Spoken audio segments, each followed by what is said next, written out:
I woke up on a cold marble floor with chandeliers spinning above me like shattered light. My ears were ringing. My mouth tasted like rust. Somewhere behind me, crystal clinked. A woman cried out, and my own name sounded foreign, like it belonged to someone else. When I turned my head, a wave of pain hit so hard, my vision went black for a second. And that's when I saw it. A heavy bronze trophy base lying on its side a few feet away, one edge dark and wet. My uncle stood motionless across the room, chest heaving. 2 minutes before that, I had been perfectly calm. No shouting, no threats. I simply said no. And that one word tore everything open.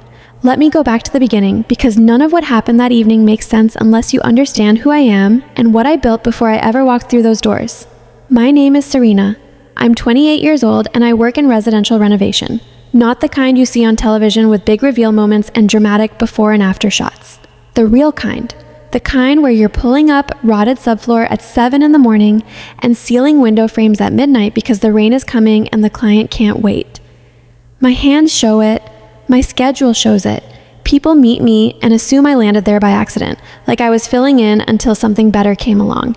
I stopped correcting them. What I do speaks for itself, and I learned a long time ago that not everyone deserves the explanation. That drive came from my grandmother, Nora. She was the kind of woman who never made a show of her strength. She just used it. I used to sit at her kitchen table when I was small, drawing little house sketches on the backs of grocery receipts while she watched with quiet, careful eyes.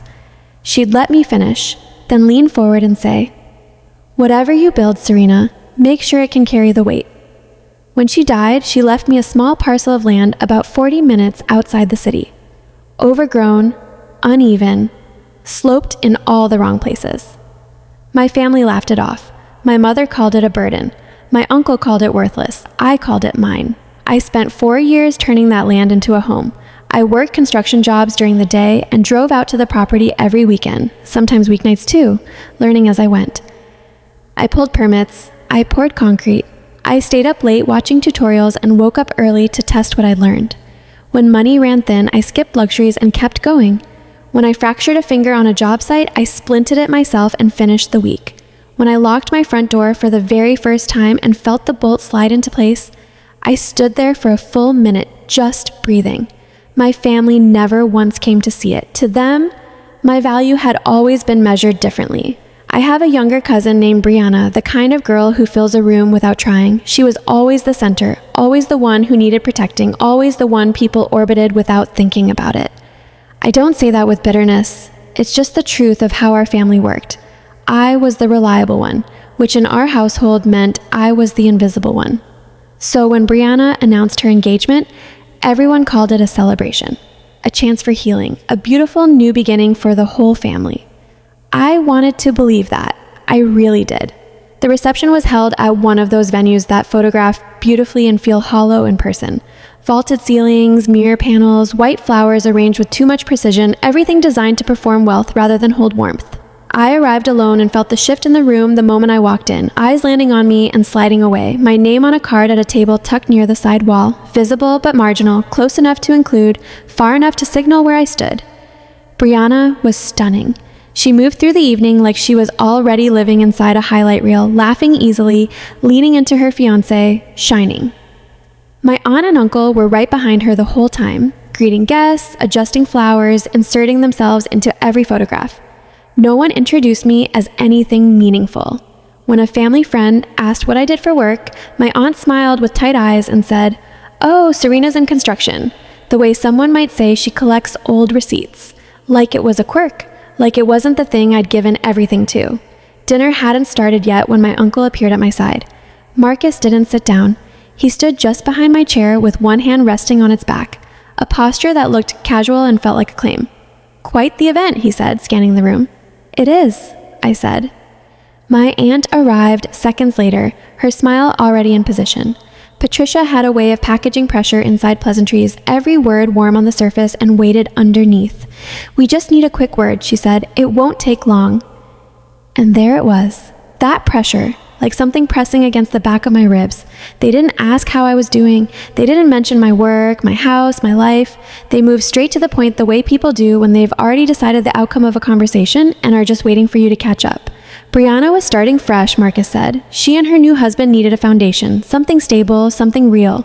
Patricia nodded. And you already have that. I waited very still for the rest of it.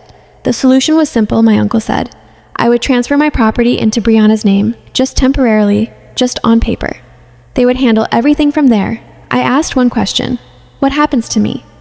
They exchanged that look, the kind with an entire private conversation in it. You're young, my aunt said. You're flexible. You'll figure something out. Something inside me went very quiet. They weren't making a request. They were announcing a decision and waiting for me to execute it. I looked across the ballroom at Brianna, glowing and laughing, completely untouched by the moment, and I understood something I had spent years pushing to the edges of my mind. I was not a person to them. I was a resource. My home wasn't the life I had built from nothing. It was an asset they had been patiently waiting to access. I hadn't said anything yet, but I knew, clearly and completely, what I was about to say. They didn't give me room to breathe after that.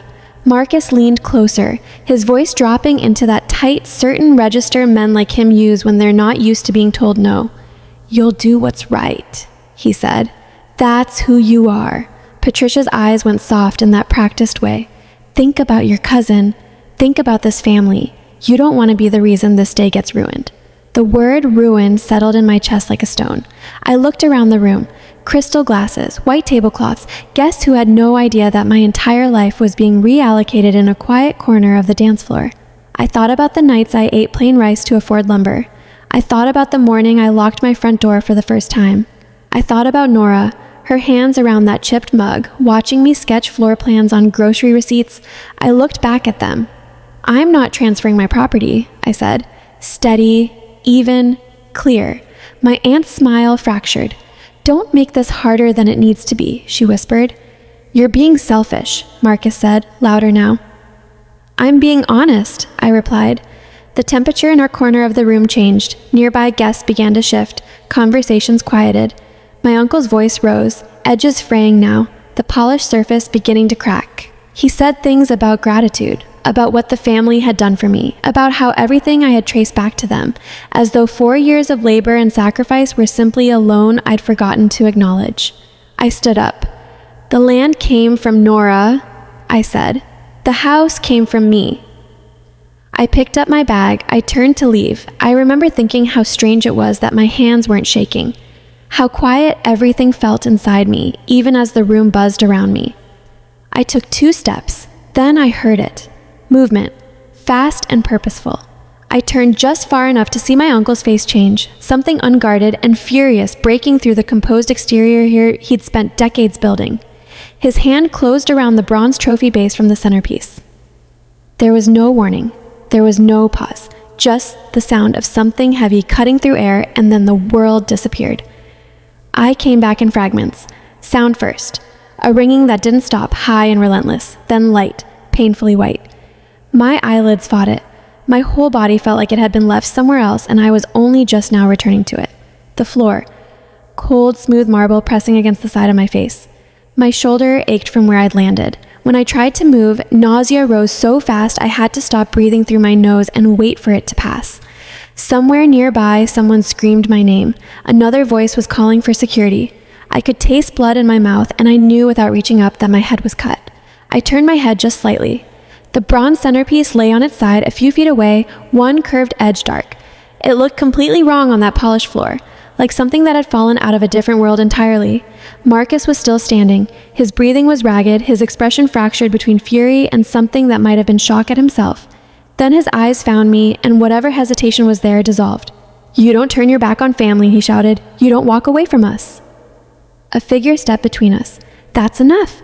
The voice was calm, and it carried. Brianna's fiancé, a man named Callum I had met exactly once before that night, placed himself directly in front of me. He didn't touch Marcus. He didn't raise his voice. He simply stood there, solid and still, and looked at my uncle the way you look at something that has already shown you exactly what it is. Step back, Callum said. Marcus told him to stay out of it. Callum didn't move. I'm already in it. Security came quickly after that. Someone called for an ambulance. My aunt hovered at the edges of the room, not rushing toward me, not calling my name, just wringing her hands and watching the scene with the expression of someone calculating how bad the damage was going to be for her reputation. As they transferred me to a stretcher, the room blurred above me. Lights streaked. I caught a glimpse of Brianna standing near the dessert table, both hands pressed over her mouth, eyes wide, expression unreadable. The last thing I heard before the doors closed behind me was Callum's voice, quieter now, but firm. "Don't go near her." It sounded less like a request and more like a line being drawn. The ambulance ride was disjointed. The paramedics asked me questions and I answered them on some kind of autopilot. I told them my name. I told them what happened. Saying the words out loud, "My uncle hit me," felt like speaking in a foreign language, technically correct, but deeply strange. At the hospital, they stitched the gash on my head and confirmed a concussion. I lay under fluorescent lights, staring at the ceiling, cataloging cracks in the tiles, telling myself to breathe. Every sound made me flinch. The curtain shifted, I tensed. It was Callum. He'd lost the jacket somewhere. His shirt was wrinkled, a dark smear near one cuff. He stood in the doorway for a moment, just looking at me with the expression of someone who needed to confirm something was real. "I'm sorry," he said quietly. "I should have seen it coming sooner." "You got there," I said. He pulled a chair close and sat, hands locked together, jaw tight. Then he told me he needed to share some things, and he did, slowly, carefully, without rushing. He'd had concerns for weeks. Brianna had been inconsistent about money, vague in ways that didn't add up. He'd hired someone quietly to look into the finances before he committed to a mortgage and joint accounts. What they found was significant. Debt, layered and deliberately obscured. Credit lines maxed out and shuffled. Balances moved around to keep the full picture from emerging. And underneath it all, the real reason for the house transfer. My property wasn't meant to give Brianna a home. It was meant to absorb a liability. To make a financial mess disappear by burying it under something clean and real that I had built. "Your aunt and uncle knew," Callum said. "They helped arrange it." I closed my eyes. "I'm not marrying her," he said. "I ended it tonight." He paused. "None of this is your fault, Serena. You were the solution they chose without asking you." The next morning, the footage was everywhere. Multiple guests had been recording when it happened. One clip caught the swing, another caught Callum stepping in. You didn't need audio to understand what you were seeing. The images spoke plainly. By midday, a police officer had left a message asking if I wanted to make a formal statement. By evening, relatives I hadn't heard from in years were filling my inbox, some with concern, some with questions about what I intended to do, some with thinly veiled suggestions that I consider the family's reputation before I said anything official. My aunt's messages asked me to say it was an accident, a misunderstanding, that things moved too fast. My uncle's message was 3 sentences. "You provoked this. You know you did. Think carefully." I didn't respond to either of them. Instead, I made an appointment, showed up, and gave my statement. I handed over everything I had. I spoke without exaggeration, without performance, without asking for anything beyond the truth to be documented. I didn't raise my voice once. I didn't cry in the room. I just told exactly what happened, in order plainly. The process after that was deliberate and thorough. The footage was unambiguous. Witnesses were plentiful and consistent. The financial records added context and motive without needing to be dramatized. The story my family had always relied on, that if everyone stayed quiet, things would quietly fix themselves, didn't hold up once the light was on it. Weeks later, I sat in a courtroom with my hands folded and my back straight and listened as everything was laid out in precise, measured language. The centerpiece was submitted as evidence. The videos were played without commentary. The financial trail was referenced. Motive was established. My uncle didn't look at me once during the proceedings. When the judge spoke, she was calm and methodical. She addressed accountability. She addressed the difference between family loyalty and coercion. She said clearly that an adult's refusal to surrender her own property is not provocation. There were no dramatic gasps when the ruling came. No tears or outbursts, just a decision and consequences that followed from it cleanly. As we filed out, Callum caught my eye from across the corridor. He gave me a single nod, not triumphant, just present, acknowledging. My shoulders dropped for the first time since the night everything broke open. The months that followed were the quietest of my adult life, and I mean that as a gift, not a complaint. My uncle's professional reputation did not survive the footage or the trial. Doors that had always opened for him began to stay shut. My aunt made apologies that orbited the real thing without ever landing on it. Brianna went entirely silent. No message, no call, nothing. And that silence carried its own kind of answer. I healed slowly. Concussion symptoms faded in stages. Some mornings, the light still felt too bright. Some nights, the sound of something hitting the floor would pull me back into the ballroom before I could stop it. But every morning, I woke up in my own house. Every morning, I made coffee in my own kitchen, walked across floors I had leveled myself, looked out windows I had framed and hung. A friend named Joel checked in regularly. He never asked for details. He just showed up with food or company, or both. One evening on the back steps, he said, "You did the hard thing first. Everything else was just paperwork." He wasn't wrong. I had spent years believing that being dependable meant staying small, that being reliable meant being available to be used, that saying no to people who loved me or claimed to was an act of cruelty rather than self-preservation. I don't believe that anymore. A year out, I sit on my back steps in the late afternoon and watch the light move across the walls I built. The house is still and solid. Nothing is being asked of me right now except to exist inside the life I made. I didn't lose a family that night. I lost the version of myself who was willing to disappear to keep them comfortable. And I found something I didn't know I'd been missing the whole time.